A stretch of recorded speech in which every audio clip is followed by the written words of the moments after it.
हो घेतलं बियाणे हे ते कायचं रे बा बियाणे एवढं महाग झालं पेरणीचा टाइम आला मागच्या वर्षी अळी आणि वानून तर मरणाचं नुकसान केलं म्हटलं आता काय करा चिंता वाटून राहिली कडे या वर्षी काय करावं लागते आता आपल्या अमोल भाऊ अंबोरेचं संजीवनी कृषी सेवा केंद्र आहे ना तर तुम्हाला अचूक सल्ला व कमी खर्चात फवारणी कशी करायची याचं पण मार्गदर्शन करतात. एवढंच नाही अमोल भाऊ यांचं शिक्षण ऍग्रिकल्चर मध्ये झालं असून सध्या ते स्वतः नामांकित कंपनीमध्ये काम करतात त्यामुळे त्यांना पूर्ण माहिती आहे.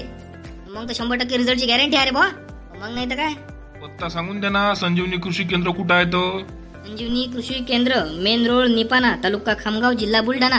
चला आता आम्ही तर कीटकनाशक बी बियाणं सगळं काही इथूनच घेऊन टाकतो आम्ही. उच्च गुणवत्तेचे खते बी बियाणे कीटकनाशके मिळण्याचे एकमेव ठिकाण म्हणजे संजीवनी कृषी केंद्र. अधिक माहितीसाठी खाली अमोल भाऊ अंबोरे यांचा नंबर दिलेला आहे त्यांच्याशी संपर्क करा. आणि एक वेळा सर्वांनी आपल्या संजीवनी कृषी केंद्राला अवश्य भेट द्या. धन्यवाद.